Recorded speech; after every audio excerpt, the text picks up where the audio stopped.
cadet officials, student athletes, coaches, or team representatives will not be tolerated and our grounds removed from the site of competition.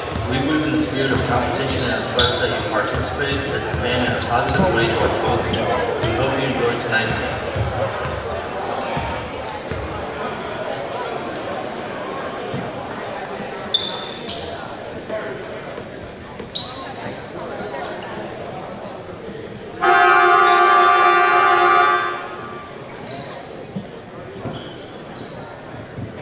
Ladies and gentlemen, welcome back to the Rubin Arena for tonight's contest between the visiting University of Tampa Spartans and your Palm Beach Atlantic University Sailfish.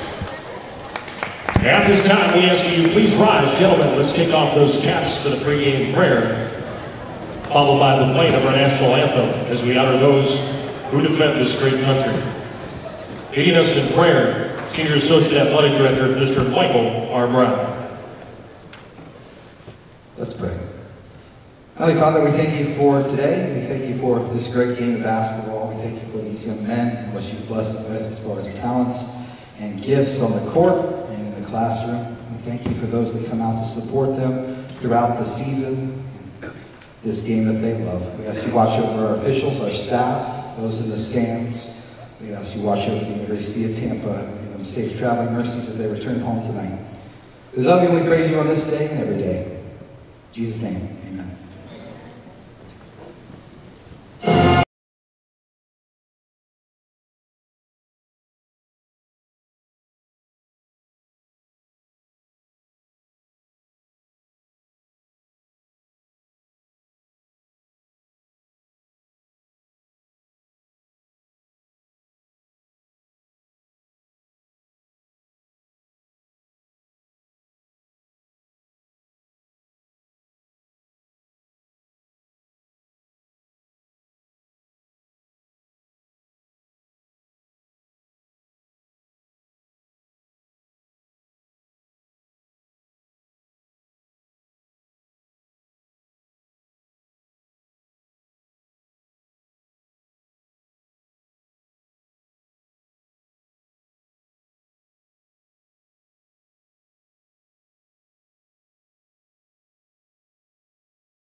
Now, ladies and gentlemen, let's meet tonight's participants. First, for the visiting University of Tampa Spartans.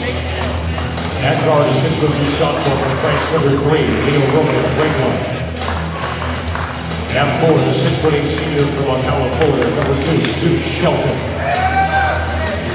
At forward, the 6'5" senior from Palm Beach, Florida, number 11, Marcel Robinson. At guard, a 6'2" sophomore from Indianapolis, Indiana, number 13, Makai Whipple. And also in guard, a 6' junior from Indianapolis, Indiana, number 25, Pat Bacon. Spartans are led by head coach Richard Smith, assisted by Justin Pekka.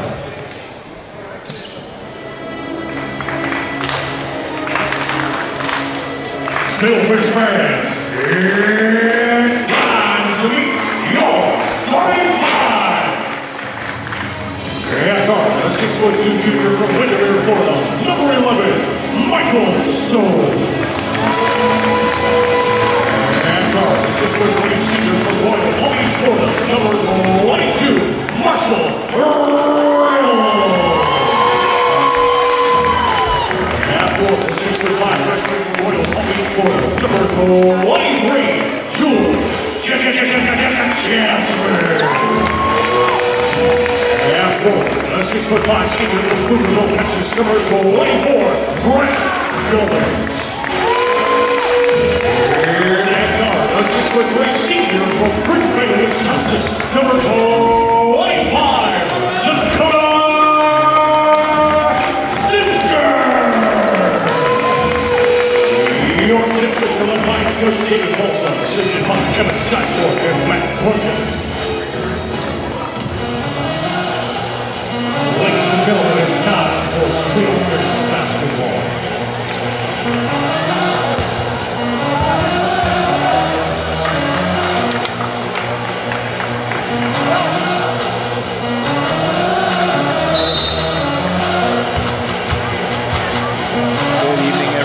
welcome back into the Rubin Arena for tonight's game between the Palm Beach Atlantic Sailfish and the University of Tampa Spartans.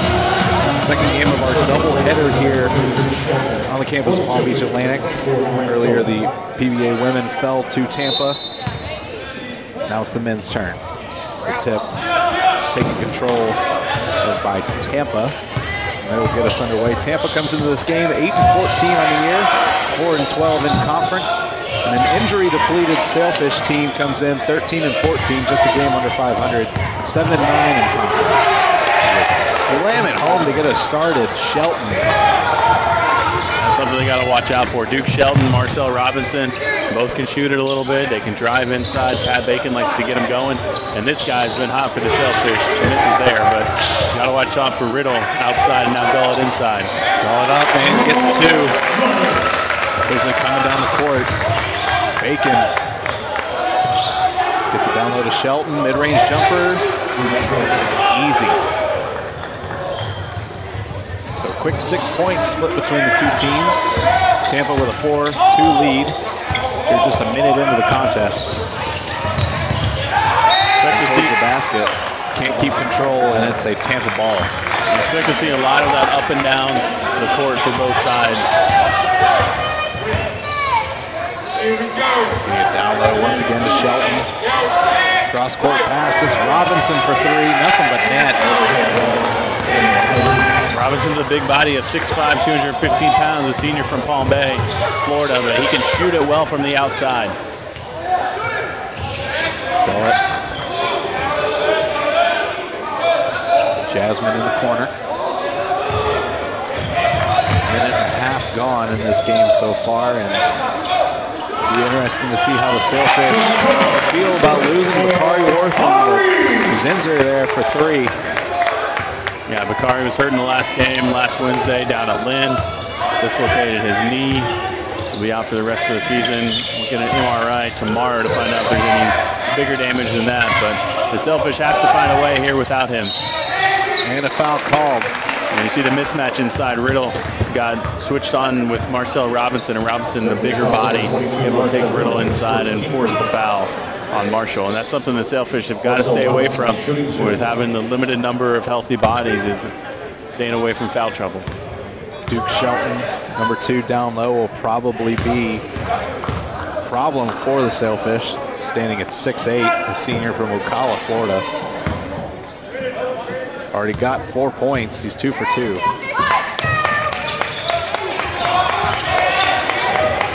Rebounded by Stones, coming up the court quick. Lays it off for Riddle. His pass to Zinzer, intercepted. Going up and getting the lay-in is Robinson. And not a good start for the Sailfish here in this game. They've given up a couple of easy baskets, and now they give away the turnover that leads to a transition fast break layup.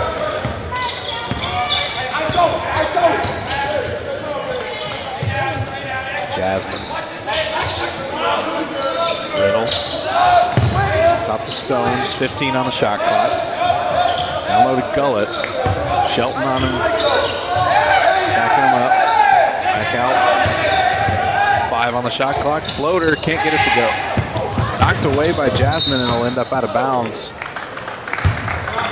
Still go Tampa's way. Not a good possession there for the Sailfish. You can hear Coach Balza right in front of us. It was not a good possession. Didn't do what they wanted, what he wanted his team to do. Didn't move the ball fast enough and get the ball inside. Jasmine takes the steal, and it looks like he's going to slam it home. Nice job by Jules. Come over, saw the ball was on the ground, went over, picked it up, and just beat everyone to the other side. Shelton down low. Puts it up. And Zinzer will be called for the foul. Definite mismatch there.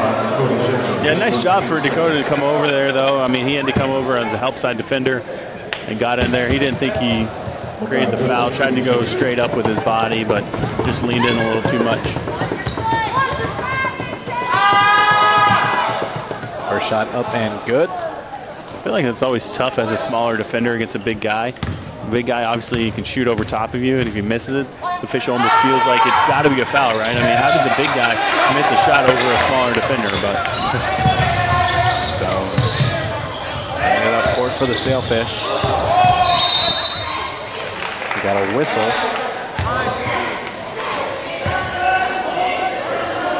I got Robinson inside with a hold on Grant Gullet.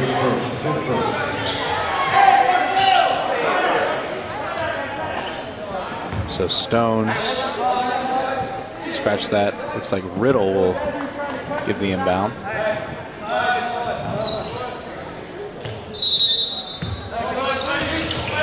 Stones playing with bandage on his chin.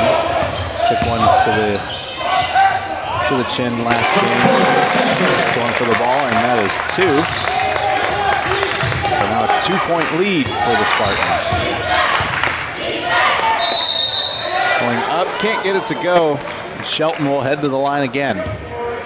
You can see that the Sailfish have just really have no option inside with Duke Shelton. He's bigger than anyone on the Sailfish team, 6'8", and he can score from the outside. He can drive with it. He can post up inside, and already his second trip to the free throw line. We haven't even played 4 minutes, and you got to find a way to keep the ball out of his hands early so he's not able to get inside and get to the free throw line. It'll be interesting to see the rest of the game. Maybe uncharacteristically, Coach Balza will head to possibly one of his players on the bench that does have that height, like Milos Kostic, who is 6'8", or even the used to be redshirt center, Zach Smith, a freshman. Chances are he probably won't see the floor tonight, but he is dressed after a string of injuries. He's starting to hit the Sailfish. Yeah, you mentioned Bakari. He got hurt last time out. Of course, Malik Barber's been out most of the season after tearing his ACL back in, I believe, November. So it's when you don't have the full gamut of players, like a lot of teams have at 15, any injuries, especially to a couple of starters, just makes it all the more tougher. And you're going to need some players like Dakota Zinzer to step up, Marshall Riddle to continue to play the way he has. And this guy right here, Michael Stones, has been great as a point guard, moving back into that starting role of late. You did mention pregame that Morales is out with the flu, so another height match, potentially Morales standing 6'7", out. So it's a pretty short lineup tonight for the Sailfish. Yeah, it's going to be tough. I mean, you're right, Lucas, I forgot about him, but he's out with the flu, and he's a big body. He can stretch the floor. He can play some interior defense, so they're going to have to find some different ways to stop the big guys for Tampa. So down 3, we head into our first media timeout of the game. 15:48 left to go in the first half. Spartans lead the Sailfish 12-9. We'll be right back here on the Sailfish Sports Network. Straightforward financing. Search their inventory and schedule a test drive from your smartphone. And 1 out of 16 men. If we hear stories of it happening on campuses across the country, why would we think we're different? What's keeping us from breaking the silence? Dating and domestic violence, stalking and sexual assault are all things worth speaking up about. Whether it's for you or someone else. Whether it happens in the daylight or at night. You're Sailfish, and others' actions don't define you.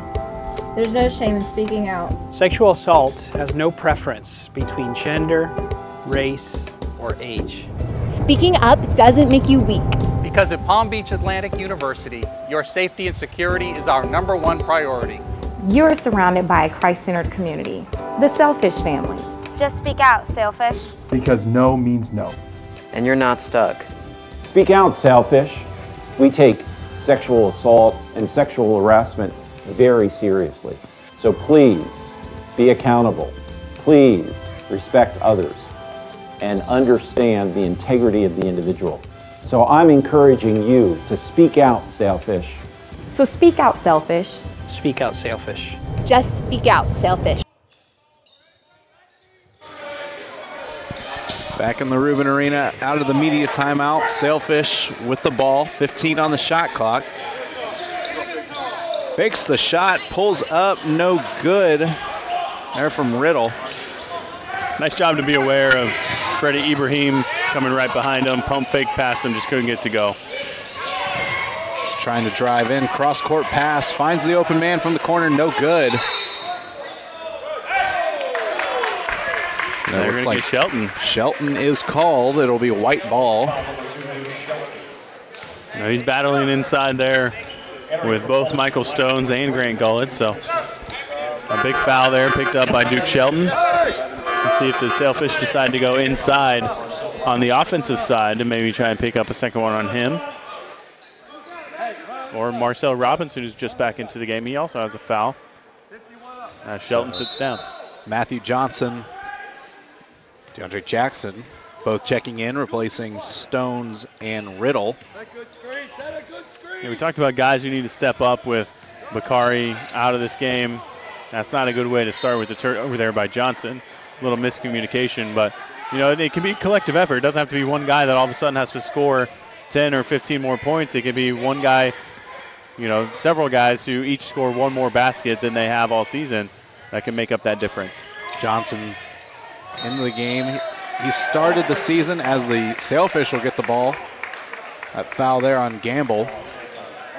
Beginning of the season, Johnson seemed to be starting most of the games, but since then he's been coming off the bench. That foul was actually on Ray Glaw, who picked up his first one on the charge, number 3. And then a lot of mass sub. Tampa also battling some injuries. They had 7 scratches tonight into the official book.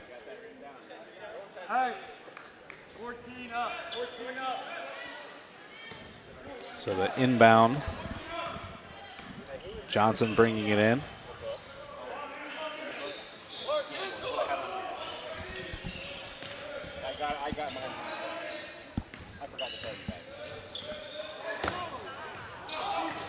So Zenzer over to Johnson into the lane. This is out. Kostic in the game for 3. No good. Jackson with the rebound. It looks like he stepped on the line as he was grabbing it. It'll be Tampa ball. So I just want to go back to that foul. It is on Anthony Gamble. We have him listed as number 21 on the official roster, but he's wearing number 3 at least today. So Anthony Gamble picked up that charging foul a moment ago for the Spartans. So I wonder what Rick Glatt's wearing. Oh, well. I don't want to know.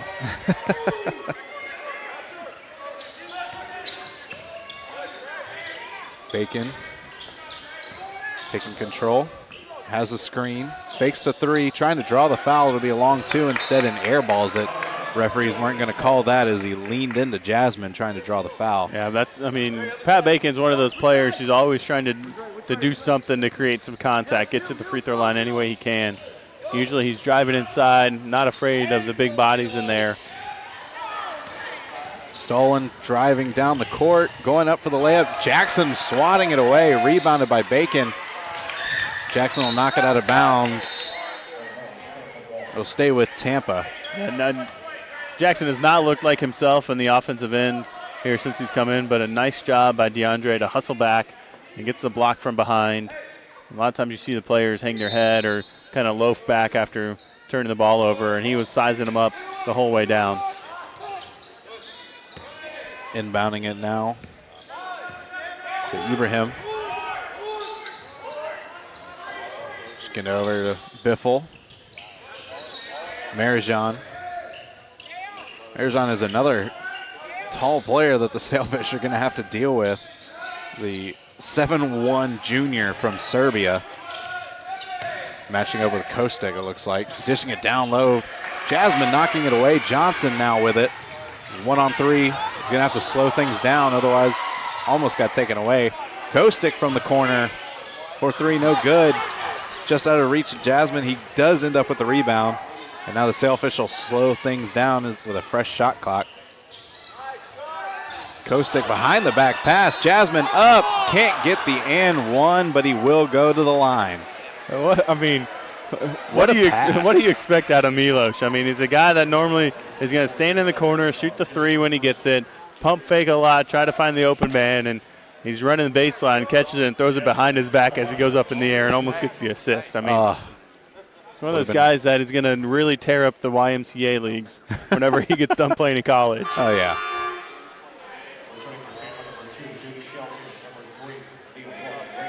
Milos Kostic, of course, the senior from Belgrade, Serbia, transfer from Appalachian State. And now with Marijan out of the game, it'll be interesting to see who Milos matches up with on the defensive end. When Marijan's in there, it's easy because they both like to stand out there and shoot the 3. And now with the more athletic team out there for Tampa. It'll be interesting to see how the Sailfish are able to match up. And it looks like they're going to go zone. No, they're going to switch back to man. So Biffle into the lane, dishing it down low. Shelton goes up, gets it off the backboard and in. And Tampa takes advantage of the matchup with Kostick there, immediately going to Duke Shelton. Kostick trailing behind. Looked like he was going to go pull up for the three. Instead, he'll dish it to Johnson. Driving the baseline again. Another behind the back pass, this time to Zinser. He'll pull it back and reset. Into the lane, floating it up off the glass, no good.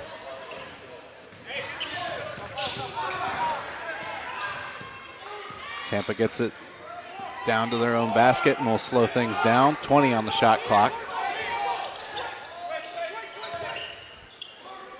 Shelton fakes the pass, ends up out of bounds, taking a bounce off a Sailfish. So 11 left on the shot clock, and we will head to the under 12 media timeout. 11:43 remaining in the first half. Sailfish trail the Spartans 14-9. You're watching the Sailfish Sports Network. Sometimes it's hard to tell from the outside what a personal injury law firm actually does. We're busy meeting our clients, learning about their injuries, and hearing about how the accident has affected their life. We do all the work to make sure the insurance company takes your case seriously. We strategize and we prepare for trial. We spend our days and even our nights pursuing justice and protecting the rights of our clients. That's what we do. From court to court and lane to lane, under the lights or under the sun, no one delivers Division II sports like NCAA.com. The center of D2 is inside the NCAA.com hub, with exclusive highlights of every sport and live broadcasts of every Division II championship found nowhere else. Make NCAA.com yours, the home of Division II college sports.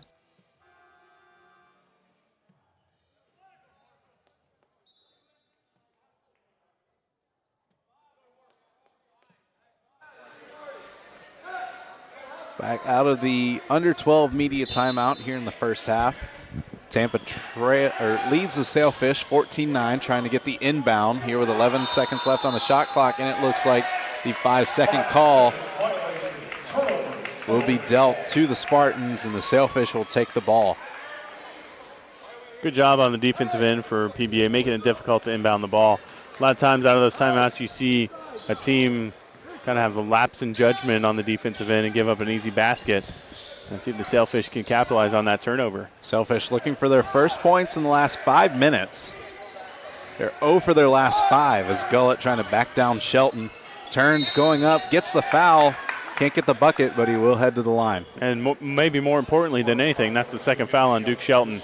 So we'll have to see what Tampa does, if Coach Schmidt elects to leave him out there or bring him back later in the half, or sits him for the final 11:25, but a good opportunity here for PBA with Shelton in foul trouble to try and get back in this one.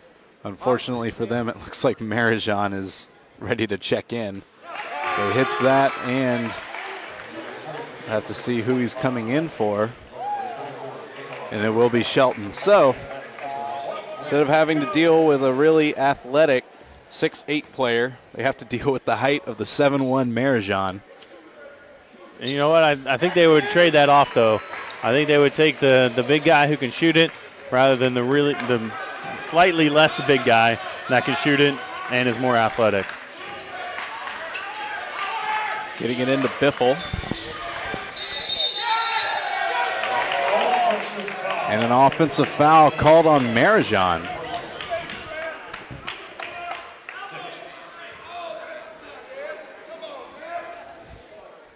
Nice job. I mean, Grant Gullett, he's one of those players. He's undersized. He's almost always smaller than the guy he's going up against every night, but he's one of those guys, uses his body really well, really strong, able to hold his ground against just about everybody.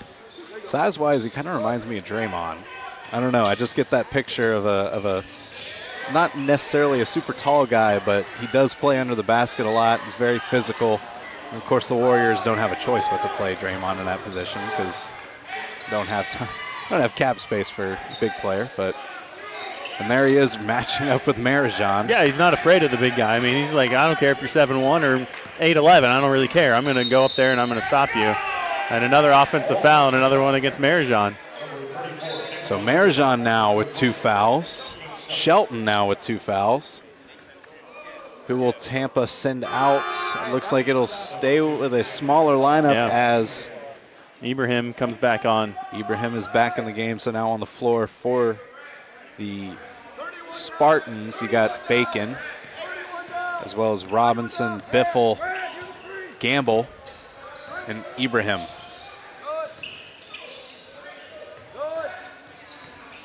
So Riddle, Jackson, getting it down low to Gullett. Gullett going up. Doesn't get the foul call, but he gets the basket. That was kind of dangerous. Robinson already with 1 foul. He would have been the 3rd post player to pick up 2. And expect the Sailfish to go back to Gullett next time down the floor. Going up, can't get it to go. Jasmine with the rebound. Gamble couldn't get the roll. Jackson to Riddle. Riddle with the screen from Gullett. Finds Johnson, 15 on the shot clock. Into the lane, stops on a dime, up off the glass. I don't think that's exactly what he wanted to do. Kind of got stuck, but able to make it work. And we got a technical foul called against Tampa. That was head coach Richard Schmidt being called for the technical.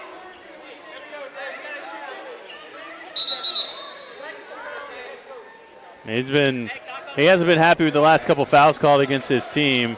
Those 2 against Marijan, and he wanted an illegal screen called on that possession up at the top of the arc and didn't get it. So he is clearly not happy. And getting the technical has not made him stop at all. He keeps having conversations over there. Assistant coach trying to back him up, get him off the court. Doesn't look like it's happening. So here's a good opportunity. We saw this the last home game, some technical fouls played into the benefit of the Sailfish, and Riddle at the line. Can't hit the technical foul shot. So we'll see if the Sailfish can use this to their advantage or see if this might get Tampa going a little bit. Second foul shot good. So our officials tonight, Steve Anderson, Adam James, Kenneth Toten. At least one of these guys has NBA experience. That's Steve Anderson, the one who called the technical foul. So he is one that you expected will have control of the game throughout the game, and he's not going to let the coaches or the players dictate what's going to happen here tonight. Over to Bacon. And another offensive foul.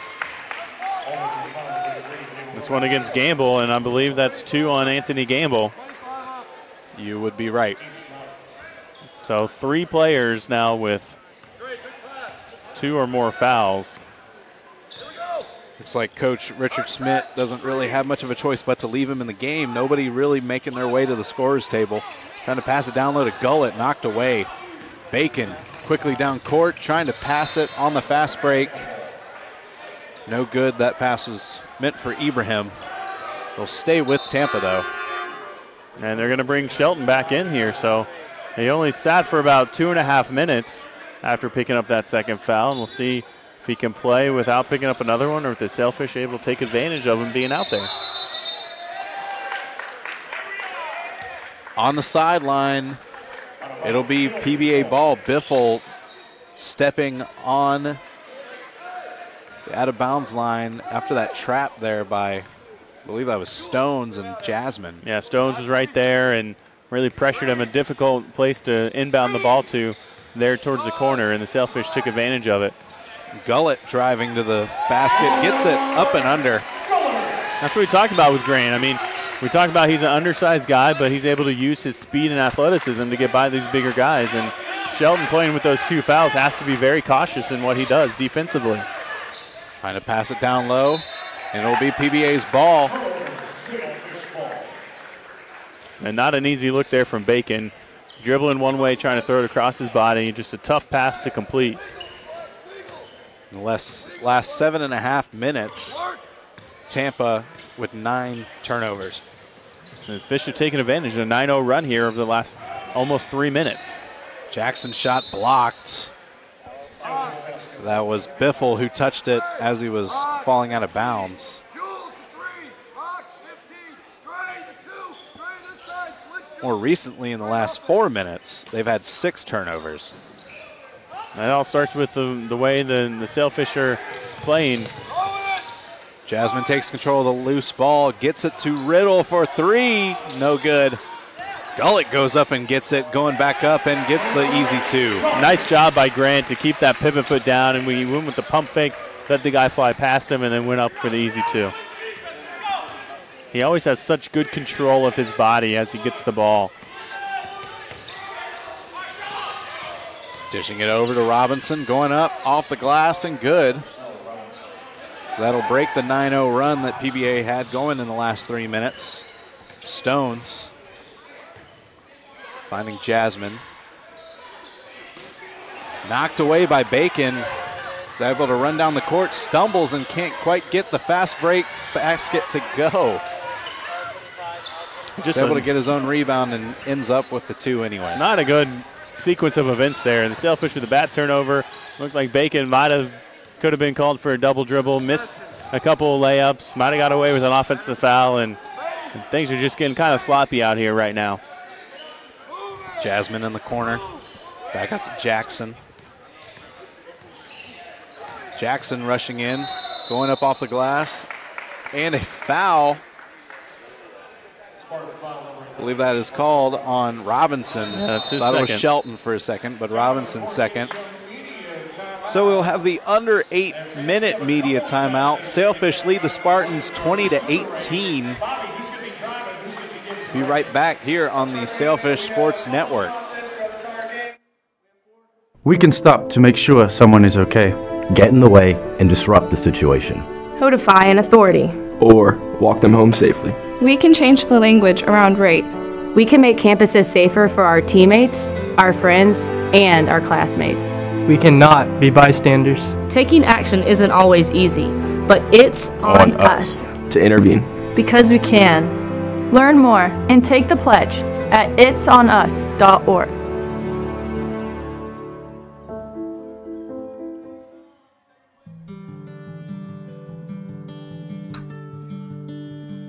As Division II student athletes, we are committed to being our best. Division II National SAC is proud to partner with the Sports Science Institute to play a role in the cardiac safety and health of student athletes. Although many student athletes with heart conditions live healthy, active lives, up to 10 NCAA student athletes die each year of sudden cardiac death during athletic activities. The facts are that immediate delivery of CPR and AED saves lives, so everyone should be CPR and AED trained. Please join us in this important initiative.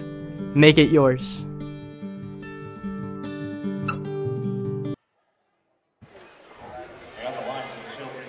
Back out of the media timeout, Jackson at the line. Hits the first one. DeAndre is one of those guys who's been quiet so far. That's his first point of the game. He's a guy who can go and score a bunch of points in a short period of time. Hits both those free throws. He is a 78% free throw shooter on the season. Pass over to Shelton. Down low to Bacon.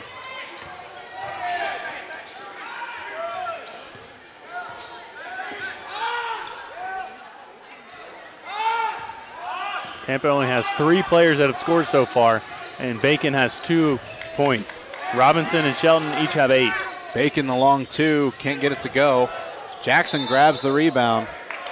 Looks like he touched the baseline as he was falling, so it'll be a Tampa ball. Yeah, really an unfortunate break. I think his feet got tangled up as he was coming down, hit the deck. He's claiming he got pushed. The Sailfish have done a nice job. You got to figure that Shelton, Robinson, Bacon, those 3 guys are going to score. You got to keep those other guys from scoring. And so far, everyone else has been shut out. Inbounding it to Shelton. Nice hook shot lands for the big man. Really, Tampa has done a nice job. They got into trouble with turnovers. They have 10 turnovers so far, and a lot of those come with offensive fouls. Kostic looking for an open pass. Finds the dish down low to Jasmine, and he slams it home. Milos Kostic with the excellent feed to Jules Jasmine. You're right, 100%. It was a nice find by Milos. She stayed patient with the pressure defense on him, and a nice cut back door. That was a lob from Ibrahim. It ended up going in. He meant to get it to Shelton. Getting it in is Zenzer. Very confusing play on that last possession by Tampa. They're trying to throw the alley-oop, and it went in, so there's a little confusion on, is it a 2, is it a 3, is it a goaltend? So faking the shot was Robinson. Out to Bacon. Down low to Shelton. Jackson in his way. Back out to Robinson for 3. Nails that one. So it is tied, 24-24. 5:15 left to go in the first half. Finds Zenzer. Jackson on the left wing. Bad pass, intercepted by Ibrahim. Slowing things down the court.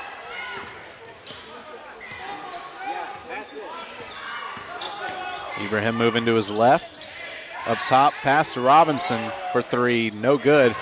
Zenzer pulls down the rebound. You see the score graphic changing. There's been a lot of confusion here in the last couple of minutes on the baskets after the alley-oop that went in for a basket. So looks like they got it squared away here. Ibrahim down to Bacon. He stops, can't get it to go. Rebound no good. Third time is the charm for Ibrahim.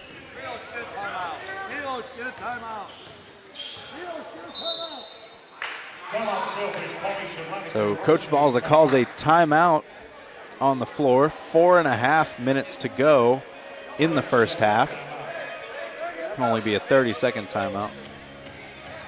They'll go to immediate timeout. So they're going to go ahead and go to the immediate timeout. All right, so Tampa leads Palm Beach Atlantic 27-26. We'll be right back here on the Sailfish Sports Network. Being a champion takes more than skill, more than endless drills, more than using your head.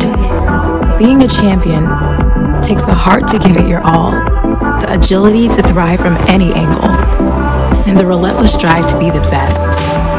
Welcome to Division 2, where the pursuit is yours to create, and the question isn't, can you do it? It's will you?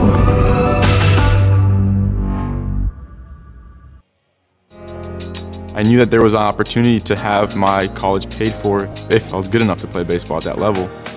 That was going to make a big difference in my family. D2 baseball gave me an opportunity to play at a high level and to get an education that's going to be valuable for me throughout the rest of my life.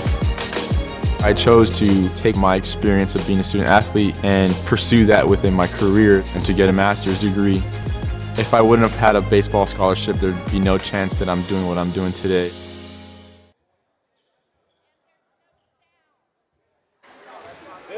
Back out of the media timeout here at the Rubin Arena. Just under 4.5 to go in the first half. Spartans now lead the Sailfish 28-26 after all the confusion. That lob, the alley-oop shot, from Freddie, whatever you want to call it, ended up being a 3-pointer instead of a 2-pointer. So the extra point given to the Spartans makes it a 2-point lead for Tampa. Yeah, a good call by the officials to get together at the timeout and make sure everyone was on board with that. He launched it from beyond the 3-point line and it went in the basket. It's a 3-pointer, whether it's intended pass or not. Jackson, floater from mid-range. He'll hit that, ties it back up at 28. He's a guy that I think the Sailfish are going to need to get going here. That's his first field goal of the game. I think they're going to need around 15 points at least from DeAndre tonight.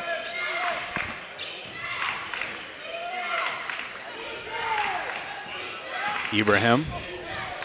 Cross-court pass ends up in the hands of Coach Balza. It was intended for Biffle, who's standing right next to him, but it'll be Sailfish ball either way.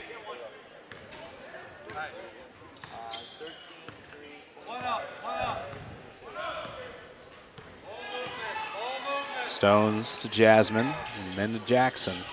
Getting it down low to Gullett. Quick pass to Jackson, and he slams it home. And another good job of passing and cutting from the Sailfish. This time it's Gullett to Jackson.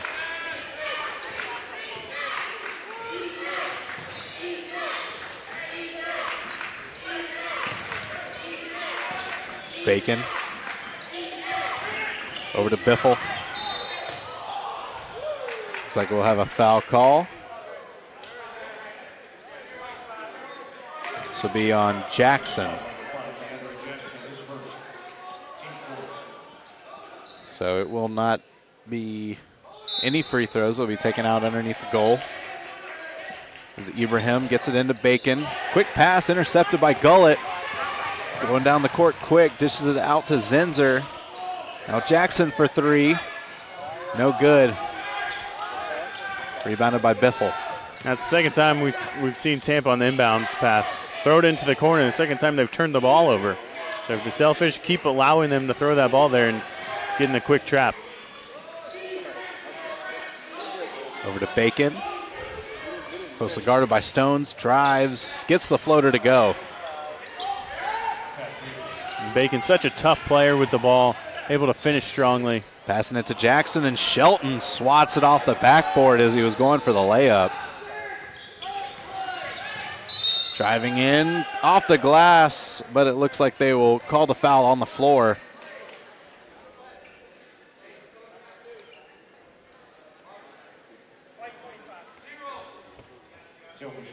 Foul called on Zinser.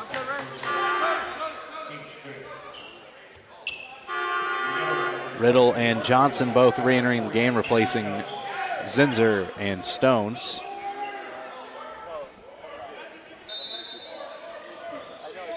Another inbound underneath the basket. This time they don't immediately turn it over. Cross-court pass for Ibrahim. Three-pointer doesn't go. Bounces off the shot clock, so it'll be Sailfish ball. Big opportunity here for the Sailfish. Tied up 30-30. Last 2.5 minutes. It's the time when you want to execute offensively, get some baskets, get some stops, and head into the locker room with a lead. Johnson matching up with Biffle. Has to Gullett. Long three, good. There from Matthew Johnson. Johnson not known as a three-point shooter and able to get that one to go. I don't know that's exactly the shot head coach Dave Balls wanted, but it goes in there, so you'll take it. Off the ball, foul called on Gullett, I believe. Battling with Shelton underneath the basket, and it will be on Gullett. I think Milos Kosic will come in real quick to replace Gullett. Yeah, it's 2 fouls on Grant, so he'll sit for the last 146 here in this half. Gullett and Zinser each with 2 fouls. It's a big blow. They've combined for 17 of the team's 33 points so far. Bacon, Biffle for three. No good, rebounded by Jackson. Quickly up the court to Johnson. Slow things down, almost slipped. In the corner to Jasmine. 20 seconds left on the shot clock. Three-pointer, good from Riddle. First one we've seen for Marshall go down tonight. Had a tough start to this one. Hopefully that one gets him going into the second half.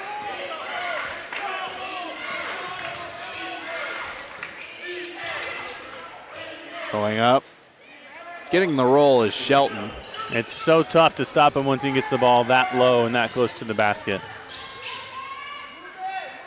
Like you said, that was the first three to go for Riddle. We're used to seeing Riddle hit some threes. He had a monster game just a few weeks ago. Yeah, set the all-time PBA record for three-pointers made in a game with 9. Jasmine going up, finds Riddle for three. Yes!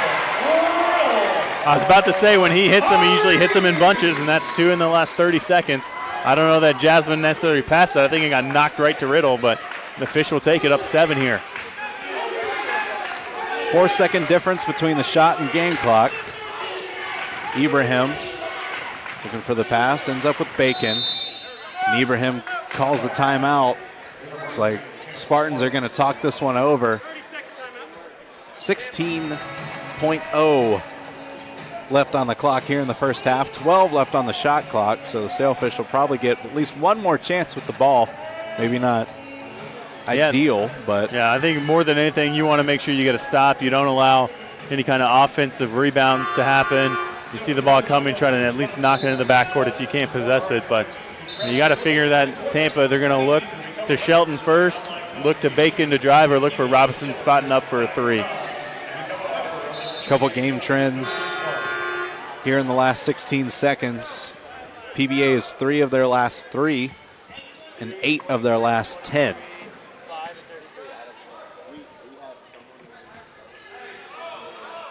So Tampa will inbound the ball here. 16 seconds left into Bacon. 10 on the shot clock. The Selfish going zone. Quick pass over in the corner for 3, nailing it. Robinson. Johnson, 2, 1, half-court heave. Not even close. But the Spartans hit the 3 there with their last possession, cutting the lead at the half to 4. So at the end of the first half, Sailfish lead the Spartans 39-35 behind Gullett and Zinzer's 10 and 7. Riddle also is 7, hitting those 2 3-pointers late in the half. Tampa leading scorers Robinson as well as Shelton with 14 and 12 respectively. Shelton is 5 for 5 from the field, but 50% from the line, hitting 2 of 4. And Robinson 5 of 6 from the floor, so combined 10 of 11 for those two guys, and it's really been the turnover game. Tampa with 12 turnovers, that's allowed the Sailfish to have this lead here heading into halftime. Both teams shooting extremely well, over 50%, and we'll see what the Sailfish are able to do out of the halftime break. So the halftime score here from the Rubin Arena, Palm Beach Atlantic 39, University of Tampa 35. We'll be right back with the second half here on the Sailfish Sports Network.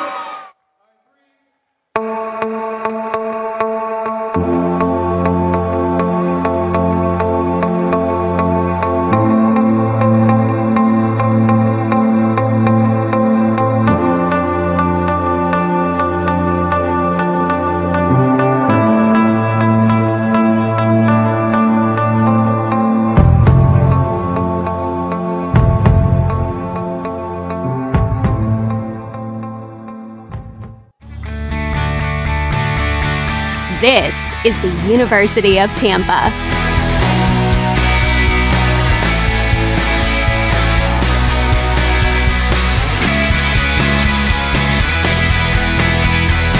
Explore your dreams, discover your talents. Get ready to invent, innovate, and be a leader. This is the University of Tampa.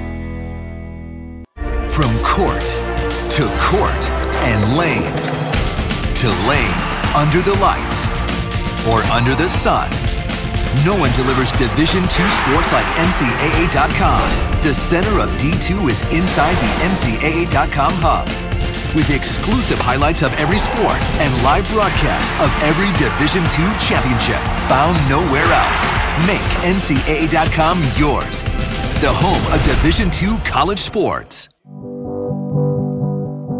It's on us, all of us, to make sexual assault unacceptable. Take the pledge at itsonus.org and be a part of the solution. We are challenging every Division II campus to take the pledge, to make a statement, and to make sexual assault unacceptable, because it's on us!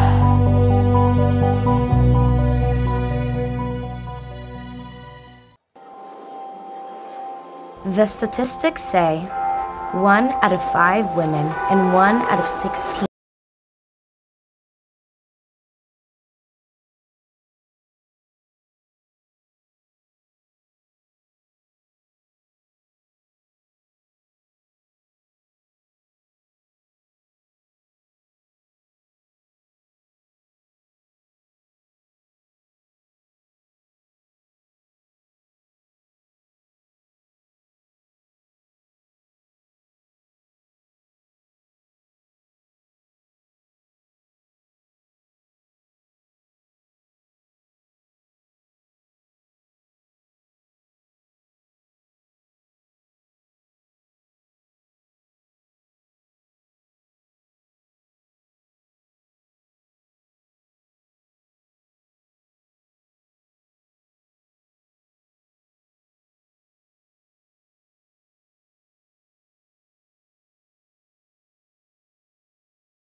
So no, we got a wrong one right there. Selena Gomez. Steph Curry's wife. We don't know our famous athletes' wives. So, all right. So for question number 4, if you could have lunch with someone today, who would it be? Clayton Kershaw. Clayton Kershaw. We have a winner there. Who's Mr. Strange? From Marvel? The Marvel guy. Sure, we'll give him a point there. Give it up for Jay and Tom. They're just compatible. All right, Pietro. Who would it be? Roger Federer? Roger Federer. All right, Chris Bryant? Joe Madden. No, it doesn't count. All right, question number 5. If there's one TV show that, Anna, you could be in, what would it be? Keeping Up with the Kardashians.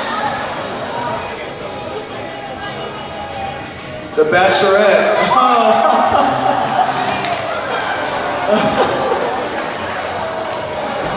Alright, I'm just skip over that one. One TV show you could be in, what would it be? Blind Spot. The Blind Spot, we got another one. Alright, Tom, what's one TV show you'd be in? Quantico. Quantico! There you go. Alright, Allie, one TV show. Prison Break? Prison Break, alright. That was a good one. You guys watch TV a lot. Alright, so the last question. Can we give it up for our couples? Doing a great job. Alright, what is your favorite restaurant? Olive Garden. Olive Garden, yes. What is your favorite restaurant? Sushi. No, okay. You guys need to go eat, you guys need to win this so you can eat Cheesecake Factory. Alright, what's your, Texas de Brazil? Texas de Brazil. Alright, what is it? Untouchables. Untouchables. Man, give it up for them, give it up for them. Alright, we're gonna come back and do our hot shot challenge very quickly.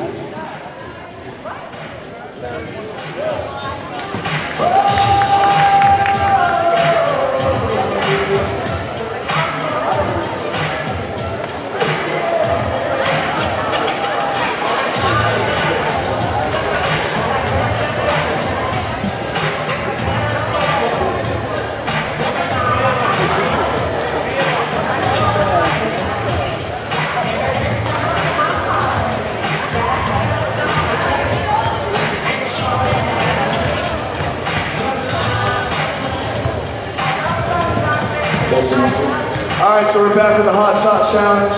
So we have Danny and Anna and Allie and Eli. So what they're going to do is make a layup, then make a free throw, and then they're going to switch, and the team can do the fastest wins. Alright, you guys ready? 3, 2, 1, go!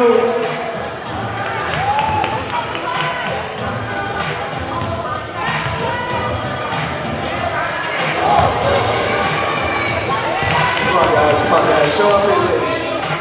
Alright, Eli made it, Danny made it.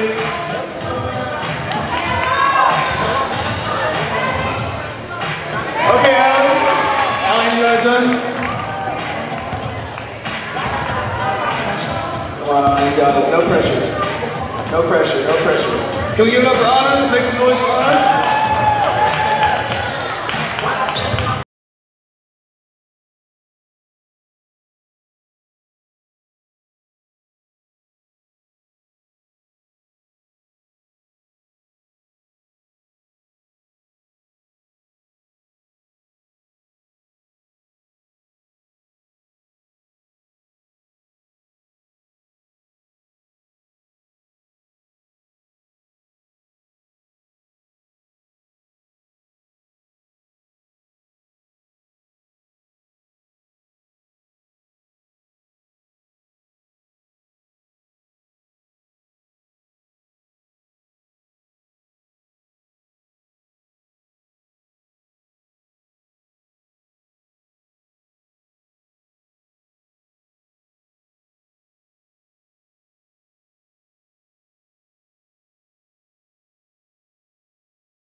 Hey, Sailfish fans, we want to invite you out on Friday night to the Ringer Athletic Campus's Palm Beach Atlantic Women's Lacrosse will make their 2018 debut at 7 p.m. as they'll take on Lincoln Memorial University at 7 p.m. Also check out PBA softball team in action against Berry University at 6 p.m. on Friday night. If you can't get out there, check them out on Saturday. Both women's lacrosse and softball will be in action on Saturday, as well as men's and women's basketball back here at the Rubin Arena.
back inside the Rubin Arena for the beginning of the second half.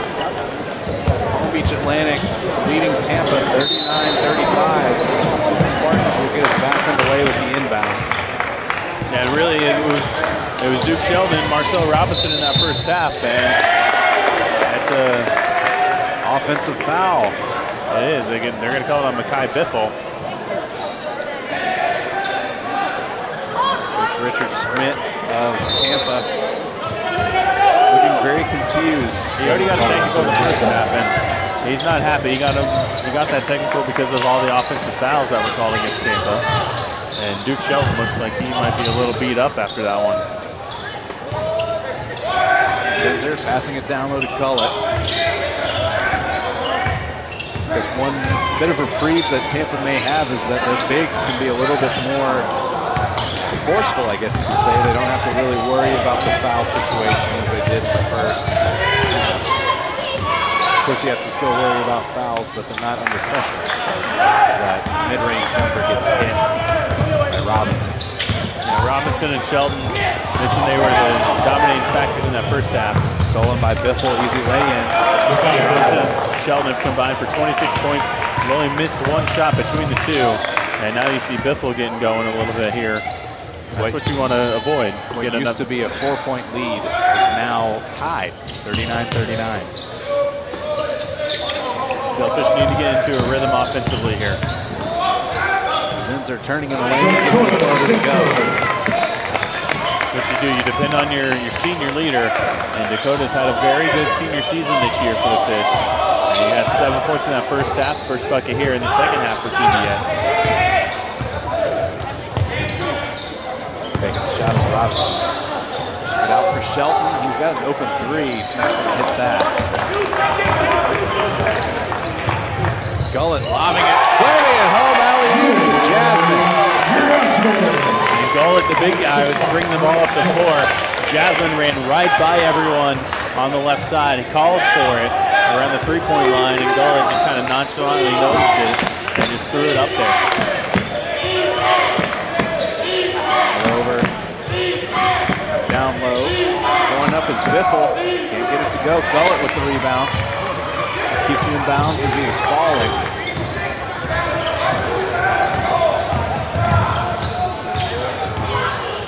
Riddle for three. Yes!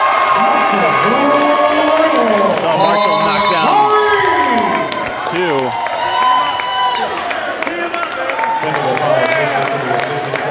A technical foul call on the assistant coach.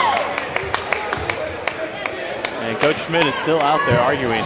They were not happy with, I believe it was Zinser, who came back in bounds to grab the ball after the Gullett tossed it up in the air. And they were claiming he can't touch it. He can. He established himself inbounds. He was able to pick up the ball, which he did. He didn't come from out of bounds. He came inbounds, established his feet, and then grabbed the ball and went on his way. And they weren't happy with that decision. So now both of them was a technical foul, and both of them still upset. But bigger for the Sailfish. That's a 5-point swing, a big swing there as Riddle hit the three, knocked down both free throws. Now the Fish are up by 9. And Riddle, we saw him hit those 2 threes to end the first half. And hits another one here early in the second half, and this might be in for a big second half. And another technical call, and it looks like Schmidt will be sent out of the game. Technical foul And he's going to get his money's worth. He's not going to stop talking just because he's been run from this game.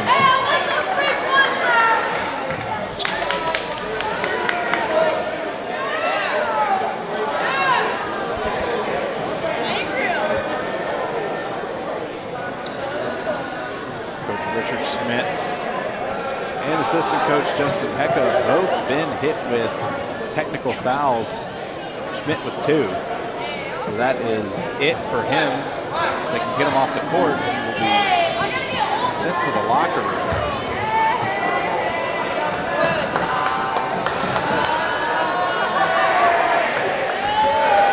And some of the students are giving the nana, hey, hey, goodbye as he leaves the court. It'll be up to the assistant coach, Justin Pecca, who also has a technical foul. He's got to be careful the rest of the way as well. They might have an athletic trainer coaching the team by the end of it. Maybe you and I get the call. I don't know. Who knows? Might have a Steve Kerr situation here. Just let the players coach. Yeah, just let the players coach themselves. And that's what the Warriors did the other night. It worked for them. So Draymond was holding the clipboard, as well as KD at one point. Why not? You know what the fastest way to be the team leader in scoring is? Have the other team get a bunch of technicals and make all the free throws. Marshall's 5 of 6 from the free throw line now at 14 points. Tampa answers with a 3 after all this mess is pretty much settled down. PBA, because of all the technicals, PBA was on an 11-0 run in a minute. Gullett, his pass down low, intercepted, so Tampa now going the other way. Three-pointer from Robinson is good. That's already his 5th 3 of the game from Marcel Robinson. So Tampa storming back, lead only 5 now. Gullett. Riddle. Drive in, dishes out to Jasmine. Go to Gullett. That Shelton runs back. Going up, off the glass, and good to go.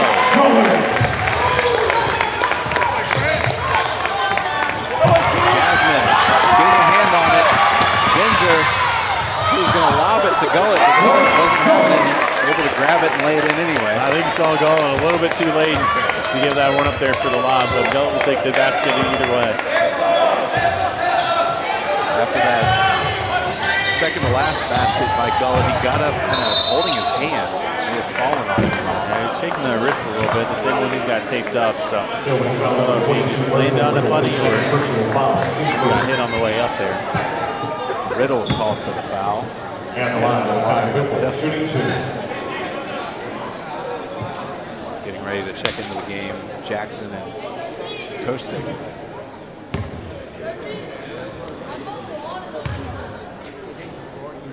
First free throw up, no good. So Kostic and Jackson. Returning to the shield, number 5, taking out Zinzer and Gullett. 33, Milos Kostic.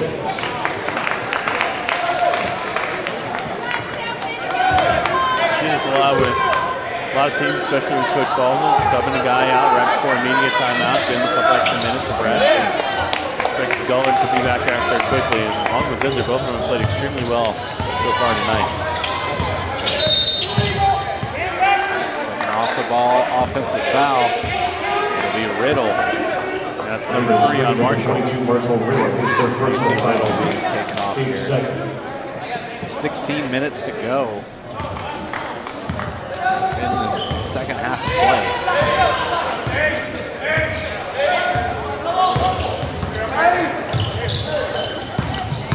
Driving in, going up. Not getting the basket, but heading to the line is Robinson. Silver's foul number 5.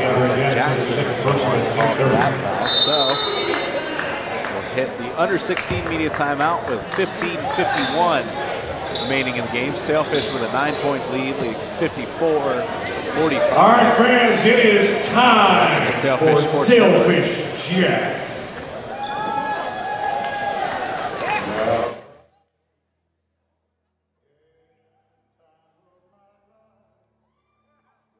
Academy Bus is the largest privately owned and operated transportation company in the United States and is the official out-of-town transportation provider of Sailfish Athletics. With a central operations center located here in Palm Beach County, Academy Bus is who our Sailfish teams turn to for away game trips. For more information or to reserve a trip for your group, visit academybus.com. Sailfish fans, did you know that the Sailfish Booster Club is responsible for raising funds to support our athletic teams with travel, uniforms, and equipment? It is so easy to become a member. Just make an online contribution at pbasailfish.com. Even small gifts go a long way in supporting our teams. It is only through the generous support of our parents, alumni, faculty, staff, local businesses, and students that all the costs of our athletic programs can be funded.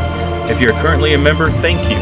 If you are not, please visit pbasailfish.com today and become a member of the Sailfish Booster Club.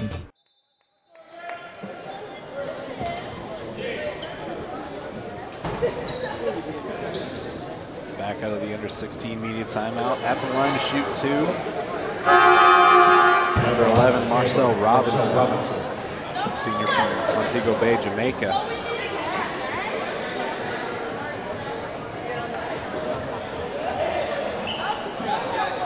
So far tonight, Robinson with 19 points, team leader. He's hit 7 of 8 from the field, 4 of 5 from 3. And he's one of those guys, he's dangerous as soon as he touches the ball. A lot like Marshall Riddle is for the Sailfish. He can pull up in transition, he can come off a girl, he can spot up in the corner. He's a deadly shooter from the outside.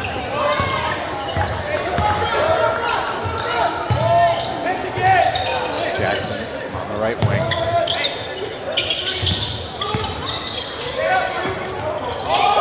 Over to Riddle. Jackson driving into the lane. Turns, tries to get it going, and gets the roll. Nice job to stay patient there. Let the defenders go by him on the stop, pivot around, able to get it to go down.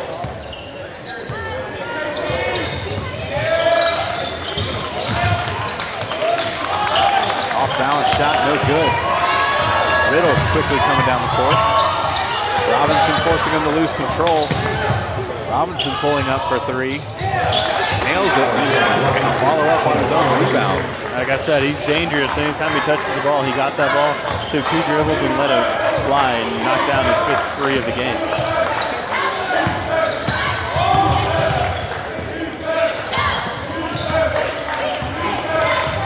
Riddle getting it down with to Jasmine. Jasmine going up and getting it off the glass. Nice job by Marshall. Don't force the shot yourself. A nice job by Jasmine to roll to the basket and a good connection there from the former high school teammates. Cross court for 3, yes. Anthony Gamble knocks it down. 8 of 13, the Spartans are from long range, and it's allowed them to get back into this one, only down 5. First shot for Riddle. Riddle for 3. Can't get that one to go. Bacon grabs the rebound. 14 to go. Final half of play. Bacon moving to his left, getting it down low. It's like a foul on the floor. Selfish foul on the floor, number 5, DeAndre Jackson. And he's on DeAndre coming over to help on the big man, Shelton. Too much contact before the pass was delivered in there. And that's 3 on DeAndre. So DeAndre and Riddle both with 3 now for the Sailfish. Like we talked about there early going, you can't get anyone in foul trouble because you have no one to go to on the bench with all the injuries. So triple substitution, Gullett back in as well as Johnson. And Casey Carpinello making his first appearance of the game. Back up top to Bacon.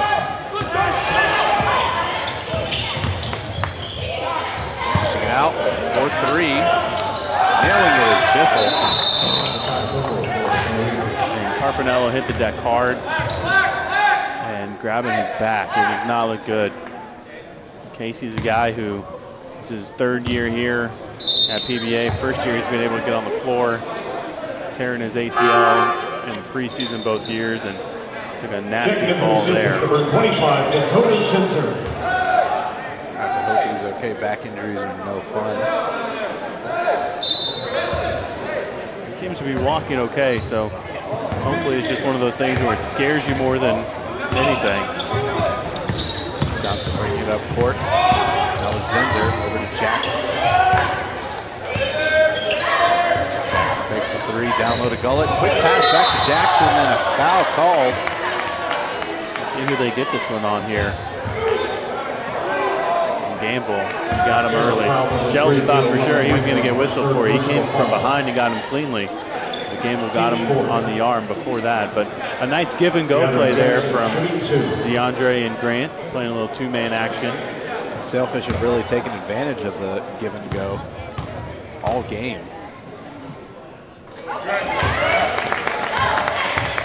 Jackson hitting that first one.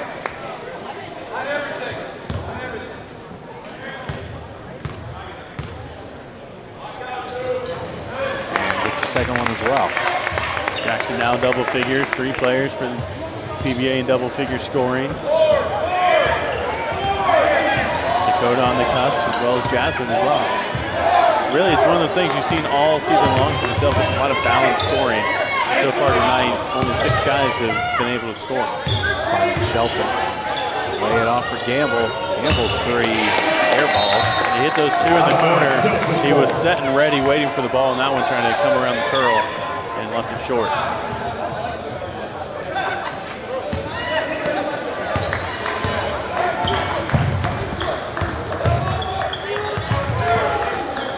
Johnson, Gullett, Johnson. Finds Jackson on the left, off the ball, whistle. It looks like that foul will be called on Gamble. Tampa foul number 3, Anthony Gamble, is fourth personal. And 4 on Gamble, so it's going to be something to have to monitor the last almost 13 minutes here. It's the foul situation. A lot of guys have picked up a number of fouls here.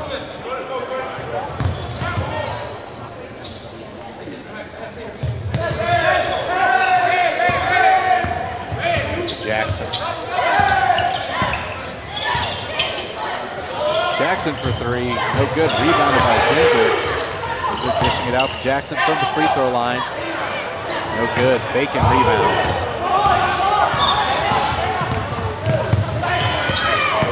Driving in. Get it up, and a blocking foul called on Zinzer. That will send Robinson to the line. Selfish foul number 25. Not a good job for Zinzer. He's trying to initiate the contact there, trying to pick up the call. And wasn't in great position. Marcel Robinson.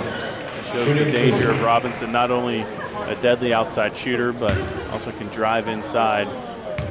It's remarkable what he's done tonight. 8 of 10 overall, 5 of 6 at the beyond the arc. And this is the first one there, 3 of 5 now at the free throw line. Assistant coach Justin Pekka been very vocal since taking over the head coaching spot.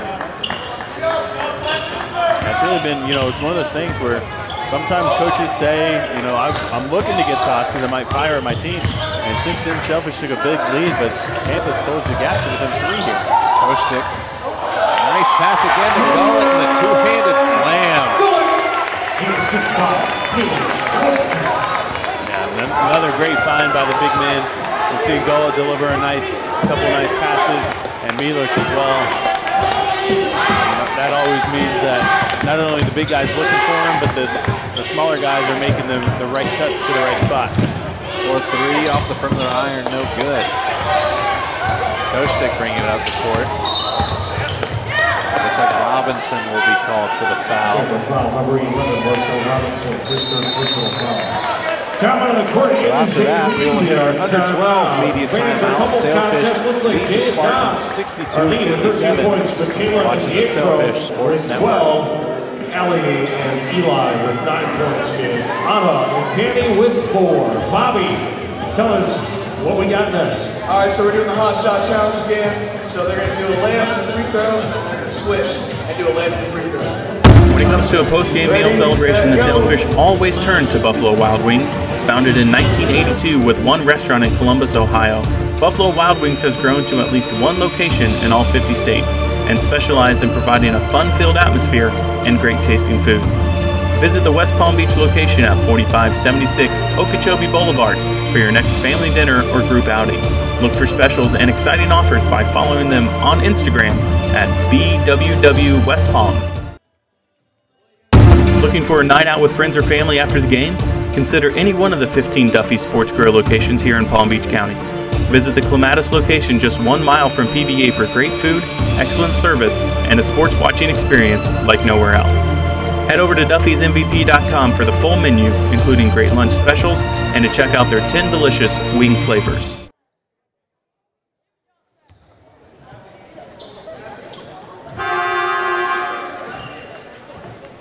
Out of the under 12 media timeout.